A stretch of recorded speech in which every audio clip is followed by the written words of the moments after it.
The rising cost of living in the United States isn't just something we read about in headlines anymore. It's something we feel every single day in our wallets, at the grocery store, at the gas pump, and when we sit down at night wondering how everything got so expensive so fast. What we're experiencing now isn't just inflation, it's something deeper, more structural. A growing number of Americans are beginning to realize that everyday life itself is becoming unaffordable. For decades, the American dream was built on a simple promise. If you worked hard, you could afford a decent life.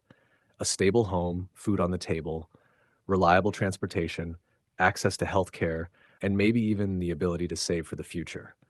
But today, that promise feels increasingly hollow. For millions of families, financial security is slipping away, not because they stopped working hard, but because the math no longer works. The collapse of everyday affordability didn't happen overnight. It has been building quietly for years, and now the cracks are impossible to ignore. Let's start with the most basic necessity of all: food. Grocery shopping used to be routine. Today, it feels like a financial gamble. The price of staples like eggs, milk, bread, meat, and produce has surged dramatically. These aren't small increases. Many everyday items have seen double digit percentage hikes year after year. Families are being forced to make painful decisions, choosing cheaper, less nutritious food, skipping meals, or relying on food banks just to get by. While the pandemic and supply chain disruptions played a role, the problem didn't end when those crises faded. Prices stayed high. Corporate consolidation, rising production costs, and a fragile global food system have locked in these elevated prices. For families already living paycheck to paycheck, food is no longer just a necessity, it's becoming a luxury. Fuel is another major pressure point. Gas prices affect far more than just the cost of driving. For millions of Americans, especially those in rural areas or with long commutes, a car is not optional. It's essential. When gas prices rise and remain high, disposable income disappears quickly. But fuel costs don't stop at the pump. Every product we buy depends on transportation. Groceries, clothing, building materials, electronics, all of it becomes more expensive when fuel costs rise.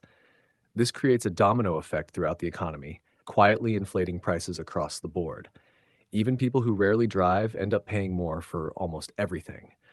Housing may be the clearest example of how affordability has collapsed.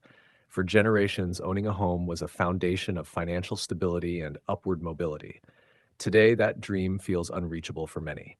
Home prices have surged far beyond wage growth, and higher interest rates have pushed monthly mortgage payments out of reach for first time buyers. Renting is no better. In many cities, rent now consumes an enormous share of income, leaving little room for savings or emergencies. People are being pushed farther from their jobs, enduring longer commutes, or packing into overcrowded living situations. Housing insecurity doesn't just strain finances, it damages mental health, family stability, and long term opportunity. Healthcare is another area where affordability has quietly collapsed. Even with insurance, medical costs continue to rise. Deductibles are higher, copays are higher, prescription drugs remain shockingly expensive. A single emergency illness or routine procedure can leave families buried in debt. Many Americans delay or avoid medical care entirely because they simply can't afford it. This turns financial hardship into a public health crisis. In the United States, getting sick often means risking financial ruin. When basic health and survival depend on how much money you have, the system is fundamentally broken. Education, once seen as the pathway to a better future, has become another heavy burden. College tuition has skyrocketed, and student loans are now the only option for millions. Graduates are entering adulthood with massive debt, delaying homeownership, marriage, and starting families. This debt doesn't just affect individuals, it drags down the entire economy. Young people burdened by loans have less freedom, less spending power, and fewer opportunities to build wealth. The very investment meant to improve lives has become a lifelong financial weight. So, what's driving all of this? The causes are complex, but several forces stand out. Wages for most Americans have stagnated for decades, failing to keep up with rising costs. At the same time, corporate profits have reached record levels, with companies using economic instability as justification to raise prices beyond necessity. Industry consolidation has reduced competition, giving consumers fewer choices and less protection from price increases. Monetary policy decisions, while intended to stabilize the economy, have often inflated asset prices and worsened inequality. Global events, supply chain vulnerabilities, climate pressures, and geopolitical conflicts continue to add cost and instability. When all of these forces collide, the result is a perfect storm. Americans are working longer hours, taking on more debt, and saving less, all while feeling increasingly insecure about the future. The signs are everywhere. Households are relying on credit just to cover basic expenses. Savings accounts are shrinking or non existent. The middle class is being hollowed out. Wealth inequality is widening.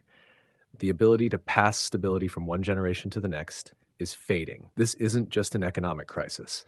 It's a crisis of opportunity, mental health, and trust. When a decent life becomes unaffordable, the foundation of society begins to crack. Fixing this won't be easy. It requires meaningful policy changes, stronger competition, fair wages, affordable housing, healthcare reform, and education systems that don't trap people in debt. It also requires community support, awareness, and collective action. This problem won't solve itself, but acknowledging it is the first step. A society where basic dignity is reserved for only a few is not sustainable. If you felt the weight of rising costs in your own life, you're not alone. Your experiences matter, and the more openly we talk about this reality, the harder it becomes to ignore. The collapse of everyday affordability has already started. The question now is whether anything will be done before it gets even worse.